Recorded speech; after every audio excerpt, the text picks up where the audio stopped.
nós vamos bater um papo mais uma vez com o deputado federal Coronel Thadeu, que vai falar a respeito das últimas notícias do mundo político, que foi essa semana a filiação do presidente da República, Jair Bolsonaro, ao Partido Liberal.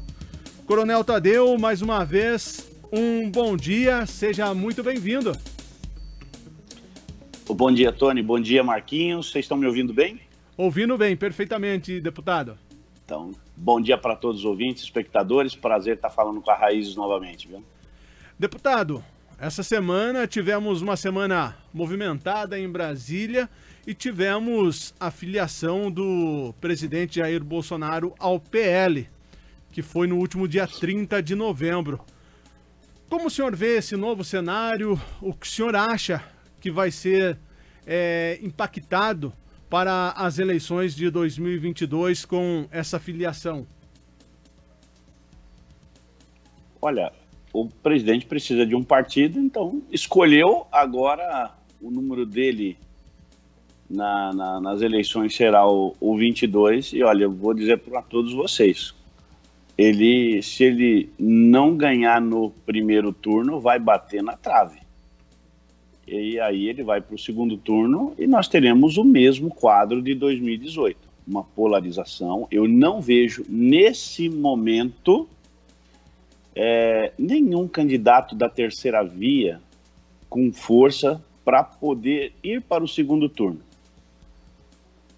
O que eu vejo é um cenário de bipolarização novamente entre o presidente Bolsonaro, que agora está no Partido Liberal, e o candidato da esquerda, que possivelmente seja o presidente Luiz Inácio Lula da Silva. Até porque eu falo possivelmente, porque ele andou dando sinais aí de que não sei se disputa a eleição, não sabe se vai realmente para as urnas, né? Então, de repente, ele pode estar com alguma complicação de saúde, o que impediria ele de fazer campanha, e aí, de uma forma prudente, ele passaria esse bastão para uma outra pessoa. Então, mas o que eu vejo é uma polarização entre o presidente Bolsonaro e o candidato da esquerda. Isso eu acho que nós não vai ser diferente de 2018, não.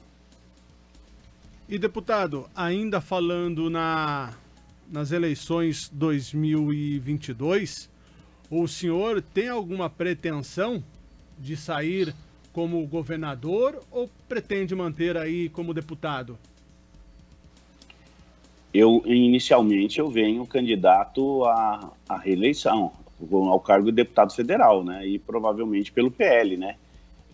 Junto com o presidente Bolsonaro. Agora, se eventualmente eu for convidado a disputar uma eleição de vice-governador, não de governador, mas uma eleição de vice-governador junto com o ministro Tarcísio, não tenho a menor dúvida que eu vou aceitar esse convite e vou disputar essa eleição como vice-governador junto com o atual ministro Tarcísio Gomes de Freitas, que possivelmente será o candidato ao governo do presidente Bolsonaro.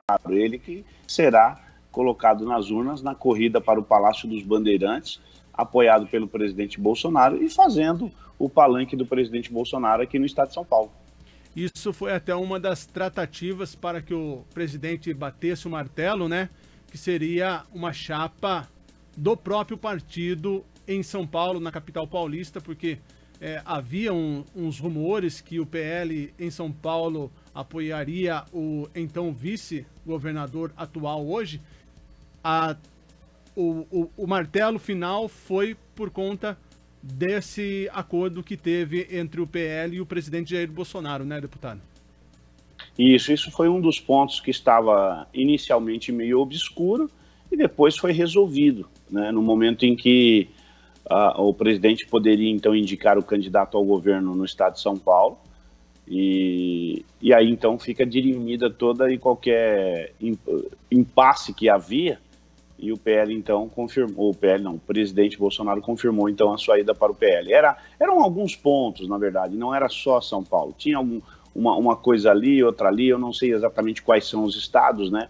Mas o presidente tem na cabeça dele o mapa político do que ele quer disputando as eleições do ano que vem. Então, nós temos aí vários nomes e vários ministros, inclusive, né?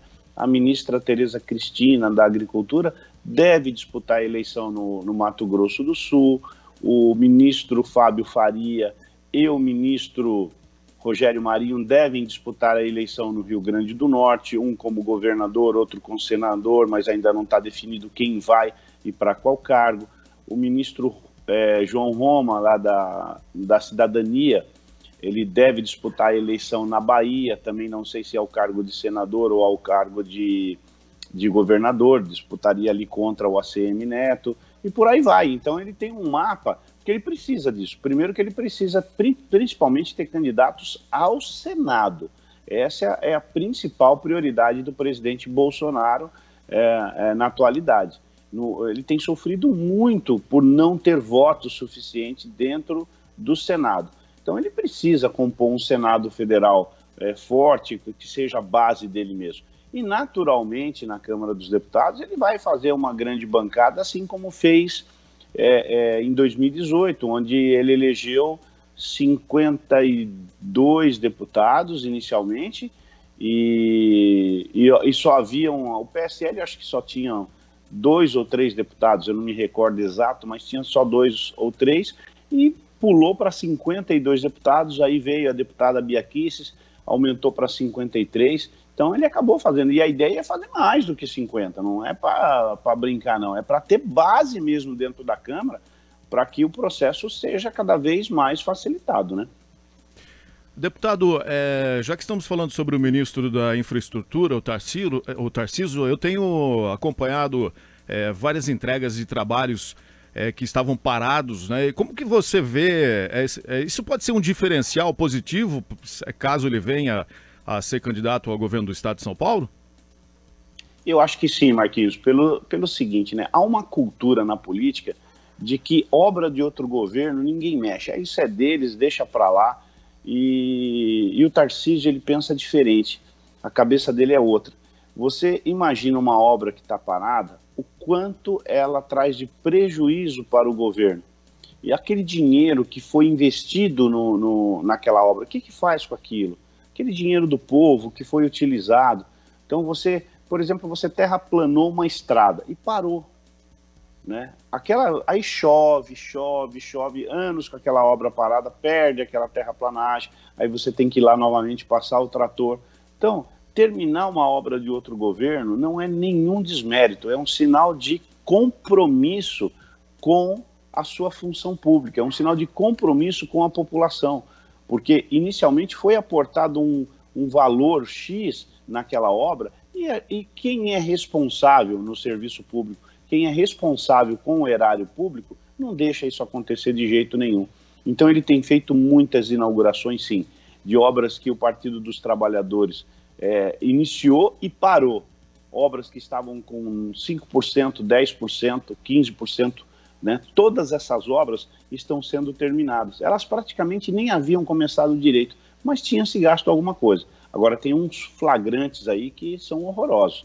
Você pega aquela transposição do Rio São Francisco, tá certo que essa obra não é do ministro Tarcísio Gomes de Freitas, essa obra já é do ministro Rogério Marinho, mas é um exemplo que eu posso citar para vocês, que essa obra da transposição do Rio São Francisco, ela foi gasto milhões, mas muitos milhões de reais. Essa obra teve 12 suspeitas de superfaturamento e desvio de dinheiro, foi paralisada 12 vezes em 12 processos diferentes, e o ministro Rogério Marinho foi lá e está terminando a obra. A água está chegando no Nordeste. É um exemplo, né, que eu cito para você entender o trato que é dado ao dinheiro do povo, né, pelo governo Bolsonaro.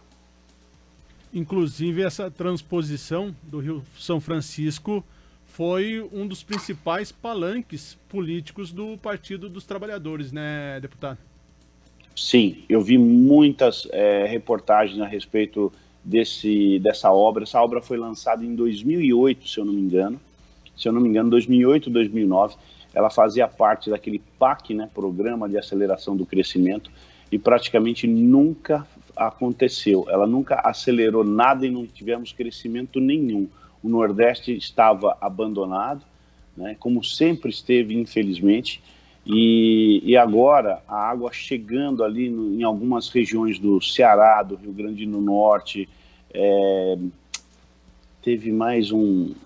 Ceará, Rio Grande do Norte, se eu não me engano, não lembro exatamente se o Piauí, mas Ceará e Rio Grande do Norte com toda certeza, naquela área seca, onde não se conseguia fazer absolutamente nada, e hoje a água chegando, aquilo é uma maravilha, porque os produtores estão começando a plantar, inclusive.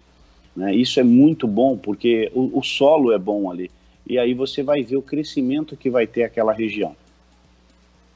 Deputado, mais uma vez queremos agradecer o tempo que o senhor dispensa aqui para a Raízes FM, para a gente bater um papo, para falar sobre de coisa boa e também falar sobre outros assuntos, como já debatemos aqui no Primeira Página, mas dessa vez estamos falando sobre eleições 2022 e sobre a filiação do presidente Jair Bolsonaro e também de uma possível participação do senhor como vice-governador do estado de São Paulo. Deputado, mais uma vez, muito obrigado.